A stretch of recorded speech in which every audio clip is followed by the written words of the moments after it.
ألا ما أجمل اللقيا وما أحلى تلاقيكم بكم ضاءت محافلنا وعم النور ناديكم أحييكم وبالأشواق ناتيكم فأغلى وردنا أنتم وكل الورد نهديكم. فيا أهلا ويا مرحى حللتم بين أهليكم بكأس الحب. السلام علیکم ورحمۃ اللہ وبرکاتہ. جی ہاں ناظرین، آج کا بھی ہمارا عنوان ہے 12 ربیع الاول اور 12 وفات. میرے بھائی، اس مہینے کے اندر جس کا استنجا تک صاف نہیں، غسل بھی نہیں ہے، وہ بھی بندہ بیچارہ نعرہ لگاتا ہے، نعرہ تکبیر اللہ اکبر، سرکار کی آمد مرحبا، سرکار کی آمد مرحبا، اور استنجا تک صاف نہیں ہے.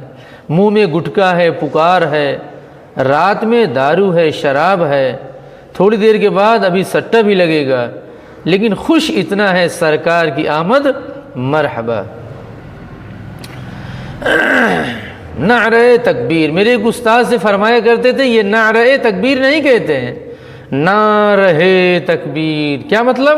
اللہ کی تکبیر نہ ہو، نعرہ تکبیر ایک مطلب. دوسرا مطلب اس کا یہ بھی ہے، نعرے کے تکبیر یعنی نعرے کے اس پار چلو، ما وراء النہر چلو، وہاں پر جو ہے ہم اپنی خواہشات پوری کریں گے.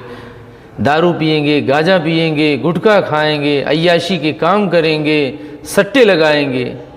یہ نعرہ تکبیر نہیں کہتے ہیں. خدا کی کبریائی کا اعلان عامہ علی الاعلان نہیں کرتے ہیں، یہ اپنی خواہشات کے مواقع بتلاتے ہیں. جبکہ جس سرکار کے بارے میں نعرہ لگایا جا رہا ہے وہ سرکار بھی حاضر ناظر ہیں، ایٹ پریزنٹ ہیں، ہر جگہ حاضر ہیں، ناظر ہیں، اور اس کے ساتھ ساتھ دا نوور آف دا انسین، عالم الغیب ہونے کا ان کا یقین بھی ہے، اور اس کے باوجود بھی اتنا زور زور سے نعرے لگاتے ہیں کہ سرکار بھی پریشان ہے کہ ہمارے کیسے عاشق ہیں اور ہم کن عاشقوں کے چکر میں پڑ گئے. بھائی، جن کا عقیدہ ہے کہ نبی حاضر ناظر ہیں، پھر اس کو اتنا زور سے نعرے لگانے کی ضرورت نہیں. بدتمیزی ہے. اگر ایک آدمی سامنے موجود ہے تو زور سے نہیں بلایا جاتا جب سامنے موجود ہے.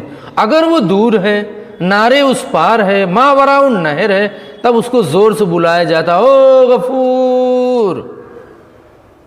لیکن جب موجود ہے تب غفور بھائی سنیے، اس طرح بلایا جاتا ہے.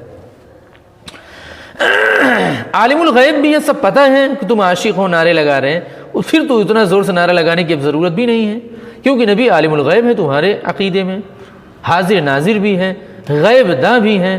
پھر اتنی زیادہ شرارت کیوں کرتے ہو؟ نبی کا کچھ تو احترام کرو. نبی تمہارے سامنے موجود ہیں، پھر اتنا زور سے نعرہ لگانے کی ضرورت بالکل نہیں ہے. موجود آدمی کو چلا کے بلاؤ گے، اس سے زیادہ گستاخی، بدتمیزی کوئی اور چیز نہیں ہے. سرکار بھی پریشان ہے کہ ہم کیسے عاشق پائے ہیں، کیسے لور پائے ہوئے ہیں. ایک طرف عقیدہ ہے حاضر ناظر ہیں، اور دوسری طرف بول رہے ہیں کہ رسول اللہ تشریف لانے والے ہیں. آپ سبھی حضرات سے گزارش ہے کھڑے ہو جائیں. سنا ہو کہ رسول اللہ گھر تشریف لاتے. نالائق پوری زندگی سن رکھا ہے، ثابت نہیں کر پایا. اور اصلی جو عاشق ہوتا ہے وہ نبی کو اپنے در پہ نہیں بلاتا، بلکہ خود نبی کے در پہ جاتا ہے. اس سے پتہ چل کہ عاشق نہیں ہے، سب فاسق ہیں. زبان میں، دعوے میں عاشق، لیکن عمل میں نکٹو شاہ اور فاسق ہیں. سنا ہو تشریف لاتے ہیں، اتنا دن سے کوئری پور میں تشریف لاتے ہیں، لیکن میری ملاقات آج تک نہیں ہوئی ہے. کیوں؟ سن رکھا ہے صرف.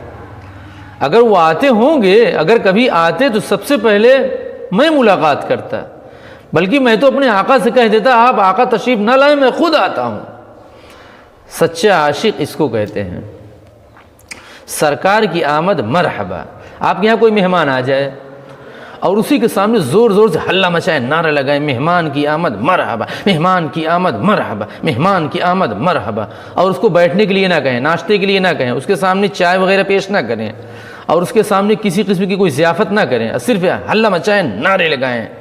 اور تم کو یہ بھی پتہ ہے کہ مہمان 3 دن کے بعد آیا ہے، تھکا ہے، نہانے کی ضرورت ہے، بس صرف تم اس کے سامنے کھڑے ہو کر نعرے لگاؤ، مہمان کی آمد مرحبا، اللہ کی قسم دوبارہ مہمان کبھی نہیں آئے گا۔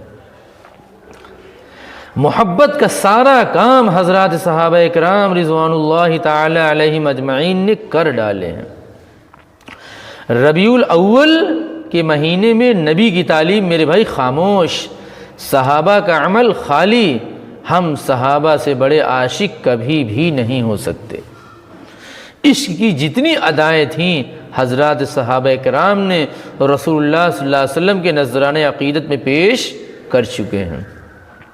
اسلام ایک عالی اور پروقار مذہب ہے میرے بھائی، رسول کا احترام بہت نازک معاملہ ہے، بہت نازک معاملہ ہے، اسی لیے جشن منانے کی بھی اجازت نہیں دی گئی، کہیں انسان اس کی خوشی میں اوقات سے آگے نہ بڑھ جائے، جذبات پہ مغلوب ہو کر قابو نہ پا پائے۔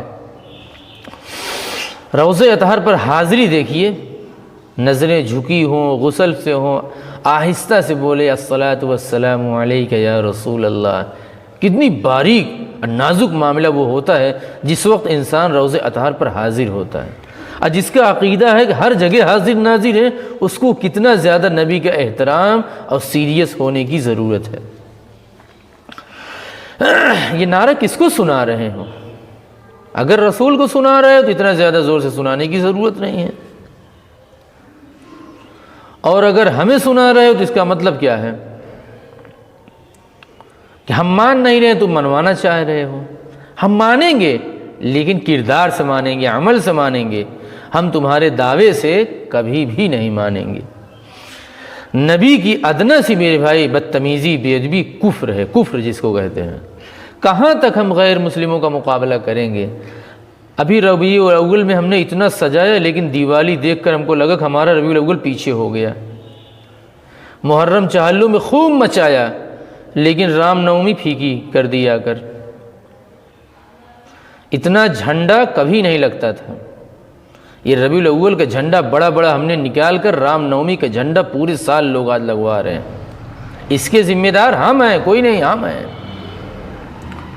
رام نومی میں جھنڈا، پھر اس کے جھنڈے کا پورا سال اثر یہ ہمارا ربیع الاول کروایا ہے، ربیع الاول۔ اور اسی طریقے سے یہ بلم بازی، کھنجر بازی، پھر اسی کے اثر نے آج رام نومی میں ہتھیار نکالنے پہ مجبور کر دیا۔ ہم لوگ بیک گراؤنڈ، پیچھے اور فیوچر کبھی نہیں دیکھتے ہیں۔ برا اثرات کیا ہوگا، فائنلی کیا ہوگا، نتیجہ کیا آئے گا، وہ نہیں دیکھتے ہیں۔ کب تک ہم ان کے مقابلہ کریں گے؟ ان کی دیوالی سے مقابلہ کر لیں گے ربیع الاول میں؟ بھائی جن کا پورا تہوار کفر پر، شرک پر، کفر حقیقی پر، شرک حقیقی پر مبنی ہے، پوری بیس ہے کفر شرک، ان کے تہوار کو دیکھ کر ہم اپنے تہوار میں رنگ بھریں گے تو خدا کی قسم یقیناً وہ کفریہ اور شرکیہ ضلالت والا ہی کام ہوگا۔ انہیں دیکھ کر ہم سبق سیکھتے، اسلام پر چلنے کی پوری کوشش کرتے، لیکن ان کی نقل میں ہم اور آگے بڑھ گئے، اسلام کی تعلیم بالکل بیک لگا دیے، پیچھے کر دیے۔ ربیع الاول بھی اتنا پڑھا چھوڑے ہیں، لیکن دیوالی میں آج سب فیل ہو جائے گی۔ اس لیے اللہ کی قسم کفر شرک والے کام سے مقابلہ بالکل مت کرو، اس پر ثواب نہیں ہے، کل ضلالۃ فی النار ہے، وہ نار ہے۔